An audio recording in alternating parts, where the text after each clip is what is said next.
ದುನಿಯಾ ವಿಜಿ ಅವರ ಜೊತೆ ನಾನು ಜಾನಿ ಮಾಡಿದ್ದೆ. ಸೊ ಅದರಲ್ಲಿ ತುಂಬ ಗ್ಲಾಮರಸ್ ಆ್ಯಂಡ್ ಎಲ್ರಿಗೂ ಗೊತ್ತಿದೆ ಆ ಸಿನಿಮಾ ಎಷ್ಟು ಹ್ಯೂಮರಸ್ ಆಗಿತ್ತು and very glamorous character. So ಇಬ್ಬರು ಕೂಡ ಅದು ಈ ಸಿನಿಮಾದಲ್ಲಿ ತುಂಬ ಡೆಡ್ ಕಾಂಟ್ರಾಸ್ಟ್ ಆಗಿ.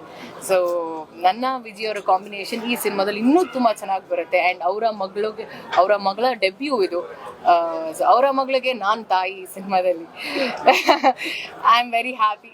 ಸಿನಿಮಾ ಹೇಳಲ್ಲ, ಸಿನಿಮಾ ಬಂದ್ಮೇಲೆ ಗೊತ್ತಾಗುತ್ತೆ ಸಿನಿಮಾ ಹೇಗಿದೆ ಅಂತ.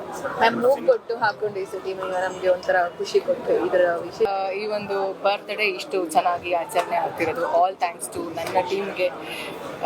ಈ ಒಂದು ಸೆಲೆಬ್ರೇಷನ್ ಥ್ಯಾಂಕ್ ಯು, ತುಂಬ ಥ್ಯಾಂಕ್ಸ್ ನಿಮ್ಮೆಲ್ರಿಗೂ. ಮೊದಲನೇದಾಗಿ ಎಲ್ಲರೂ ತುಂಬ ತಾಳ್ಮೆಯಿಂದ, ಸ್ವಲ್ಪ ಕೋಪದಲ್ಲಿದ್ರೂ ತಾಳ್ಮೆ ತಗೊಂಡು ನನ್ನ ಜೊತೆ ಈ ಒಂದು ಸೆಲೆಬ್ರೇಷನಲ್ಲಿ ನೀವು ಎಲ್ಲರೂ ಇದ್ದೀರಿ. ತುಂಬ ಥ್ಯಾಂಕ್ಸ್. ಐ ಥಿಂಕ್ ಈ ಥರ ಮಾಧ್ಯಮದವ್ರ ಜೊತೆ ನನ್ನ ಮನೇಲಿ ಈ ಥರ ಒಂದು ಸೆಲೆಬ್ರೇಷನ್ ಯಾವತ್ತೂ ನಾನು ಮಾಡಿರಲಿಲ್ಲ. ನಿಮ್ಮೆಲ್ಲರ ಜೊತೆ ಇದು ಮೊದಲನೇ ಬಾರಿಗೆ ನಾನು ಸೆಲೆಬ್ರೇಟ್ ಮಾಡ್ಕೊಳ್ತಿರೋದು. ಹಾಗೆ ಫ್ಯಾನ್ಸ್ ಆ್ಯಂಡ್ ಫ್ಯಾಮಿಲಿಗೋಸ್ಕರ ಈ ವರ್ಷದ ಸೆಲೆಬ್ರೇಷನ್ ನಾನು ಮಾಡ್ಕೊಂಡಿರುವಂಥದ್ದು.